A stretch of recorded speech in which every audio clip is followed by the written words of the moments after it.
প্রিয় দর্শক মণ্ডলী, আপনারা দেখতে পাচ্ছেন দর্শক বাংলা টিভি। আমরা আজকে এমন একজন লোকের ইন্টারভিউ নিতে চলে এসেছি যার নাম হচ্ছে মাস্টার মোল্লা কাকু। আমরা দীর্ঘদিন ধরে শুনে আসছি উনি নাকি দীর্ঘদিন ধরে ঘুমান না, উনি এলাকার অলিতে গলিতে ঘুরে বেড়ান, উনি রাত্রেও ঘুমান না। আমরা দেখতে পাচ্ছি উনি এই কনকনে শীতেও কিভাবে দাঁড়িয়ে আছেন, তারপর উনি ঘরের ভিতরে যাচ্ছেন না। তো চলেন মাস্টার মোল্লা কাকুর কাছে যাওয়া যাক। তো মোল্লা কাকু, আমরা কি যেটা শুনেছি সেটা কি সত্যি? হ, যেটা শুনছো ওইটা সত্যি। আমি খারাপ রেছি, দেখতেছো না নাকি? ওরে বাবা, আপনারা দেখতে পাচ্ছেন মাস্টার মোল্লা কাকু কিন্তু খিটখিটে মেজাজের মানুষ।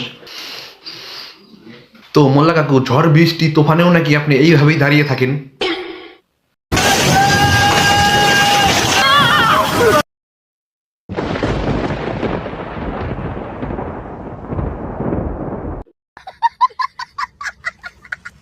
তো মাস্টার মোল্লা কাকু, আপনার এই না ঘুমিয়ে কাটানোর পিছনের রহস্যটা কি সেটা আসলে আমাদেরকে জানান।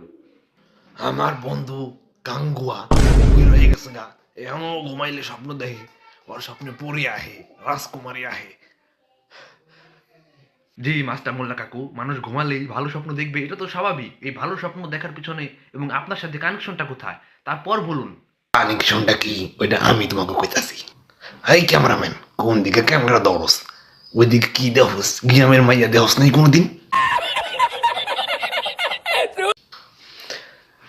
আর আমি ঘুমাইলে স্বপ্ন দেখি, কখনো আমি উঁচা জায়গায় পড়ে গেতাছি, কখনো আমারে গাড়ি গায়ে মেরে দিতাছে, কখনো আমারে ভূতে টেনে নিয়ে গেতাছে, কখনো আবার গুলি করে খুব মেরে ফেলাইতাছে।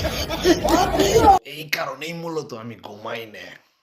তো প্রিয় দর্শক মণ্ডলী, মাস্টার মোল্লা কাকুর ইন্টারভিউ নেওয়ার আগে আমি এবং আমার দর্শকরাও আপনারাও ভেবেছেন হয়তো এটা স্পেশাল একটা কাহিনী হবে, কিন্তু ওনার মুখে ওনার ঘটনা শোনার পর ওনাকে পাগল ছাড়া আর কিছুই মনে হচ্ছে না।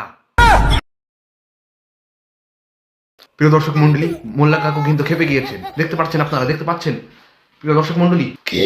আমি পাগল? লাঠিটা করে এই ক্যামেরাম্যান পালাও পালাও, ক্যামেরাম্যান ক্যামেরাম্যান পালাও পালাও, ক্যামেরাম্যান।